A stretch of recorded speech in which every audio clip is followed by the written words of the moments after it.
Agriculture is more than food on the table. And if we don't embrace that understanding of agriculture, it means we are not embracing the opportunities that agriculture has to offer in all its dimensions. I'd like to draw your attention to the circles around you, the circular tables that is. You would see products. If you read the list of ingredients, those who have it on those products, they're not food products, most of them, but if you read the list of ingredients, you'd find at least 2 that came from a farm somewhere, whether it's Trinidad, whether it's Guyana, whether it's somewhere else. At least 2 from a farm somewhere. We are accustomed to the definition of food security as pillars. So therefore, we need to support those who have decent livelihoods across the agriculture value chain that earns them an income to allow them to purchase the food that they need. That is also food security. Most skincare products that are globally accessible and luxurious still to this day are made for actually less than a third of the world's population. Our parts of the world, if you think about it, on the continent of Africa, South Africa has the largest number of billionaires being turned out every year for the past, I think, 10 years, if I'm not mistaken.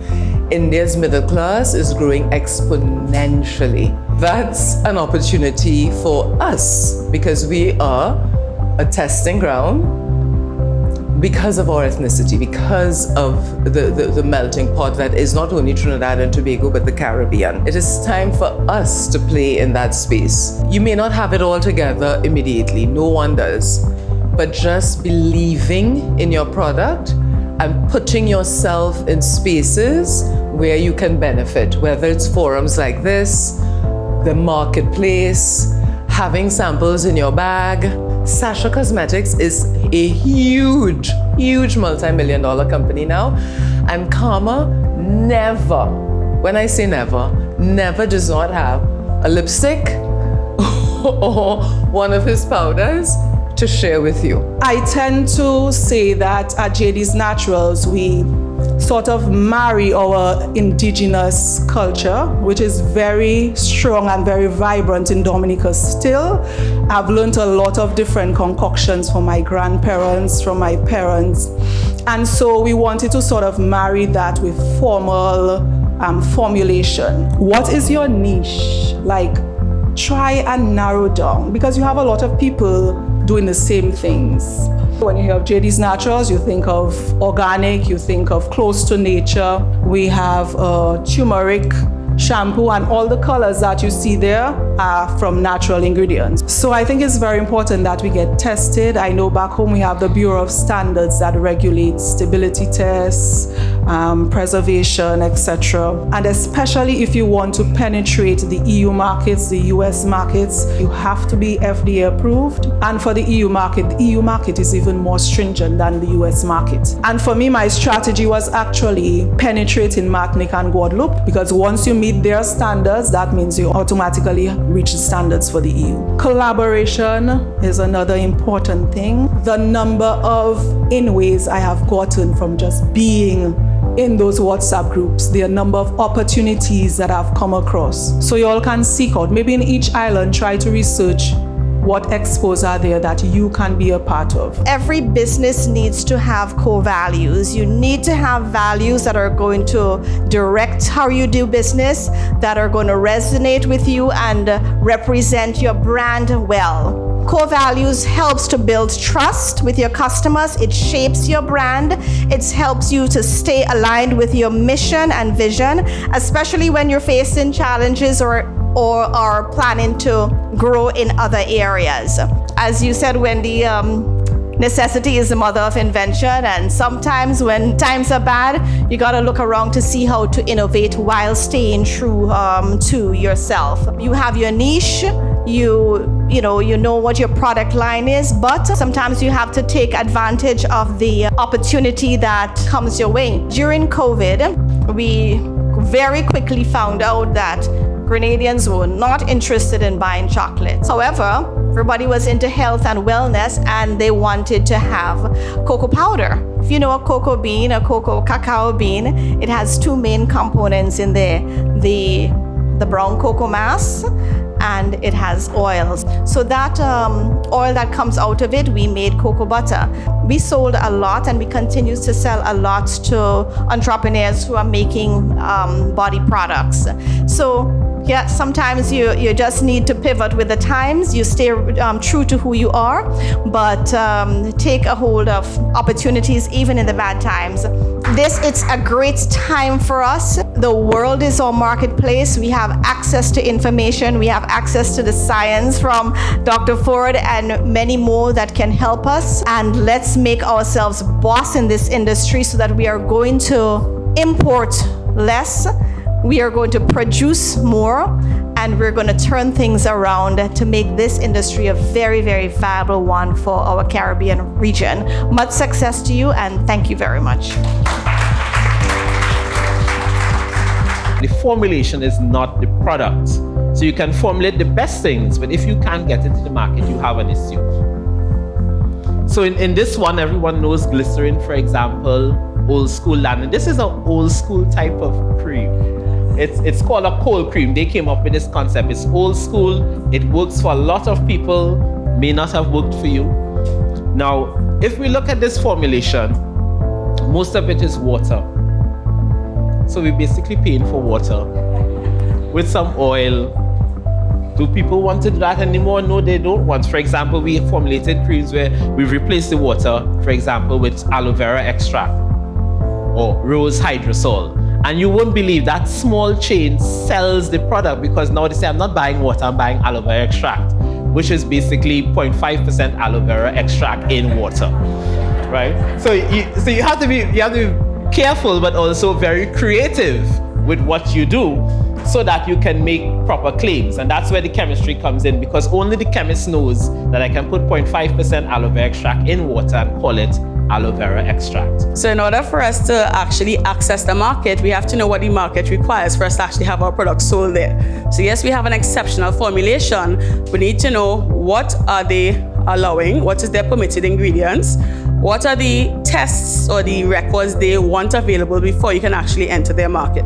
So a big word that comes when we're talking about not just regional, but international markets like EU or the US is good manufacturing practices. And there's actually a standard available for good manufacturing practices for cosmetics. So that's ISO 22716. I know it's a very painstaking part of being an entrepreneur, but records. And what I put in bold there is the records that you really want to pay attention to. So records on the use of raw materials shall be maintained. So it means if you had a product out in the market that has a very long shelf life and something happens and they want to get back to your facility, you should have those records available for review. You need to have written procedures on how you actually use all of your ingredients, and those records also need to be maintained. Now, what I found is very interesting is that persons test their raw materials, most times, sometimes. They test their finished products, but I think when he showed us ponds, what was the first ingredient? Water.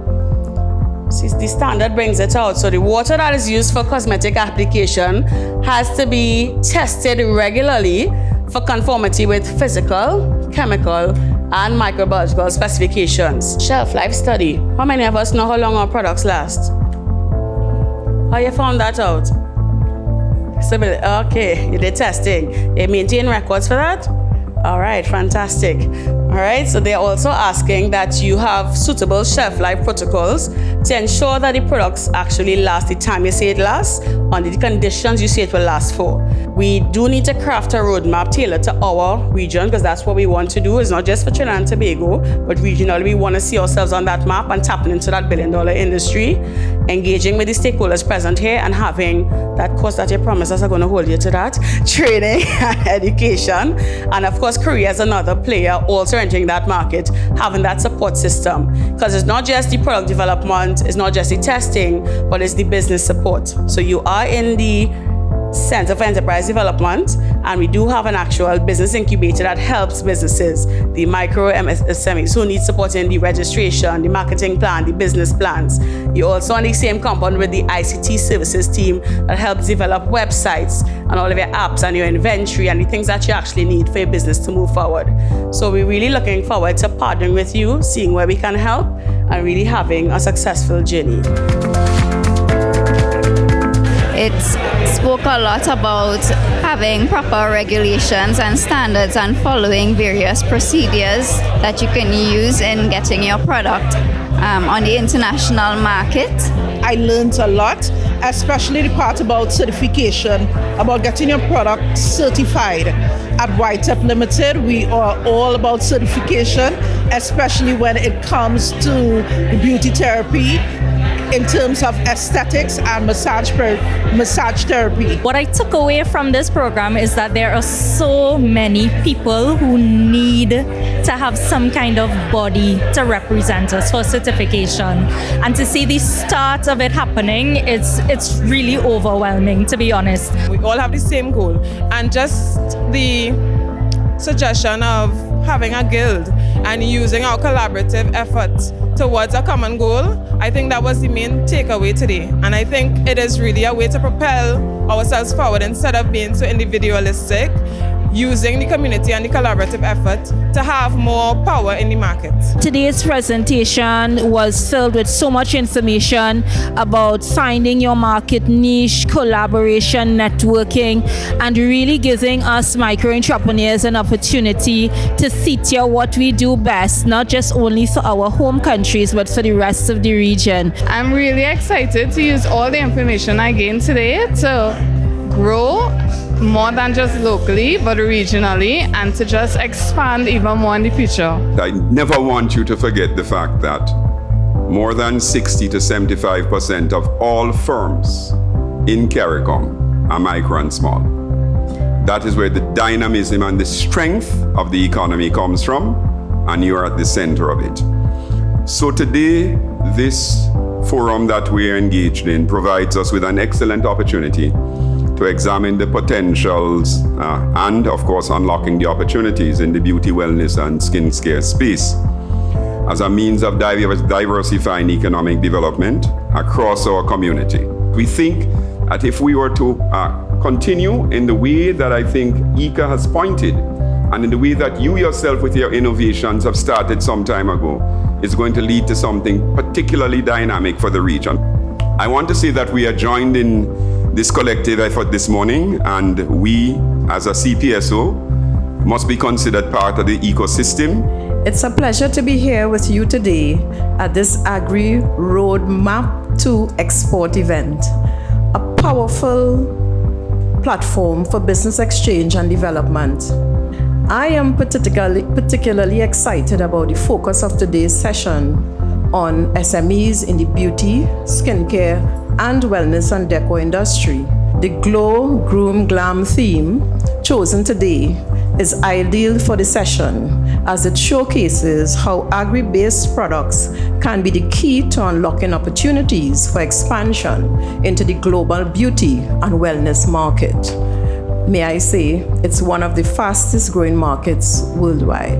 At Republic Bank, we believe that your success is our success, and we are committed to walking this journey with you, helping you unlock new opportunities and taking your business to a greater height. We are here to support you, not just financially, but as a partner. We are the bank for MSMEs. We are the bank for agribusiness. We are the bank for entrepreneurs. We are the bank for you.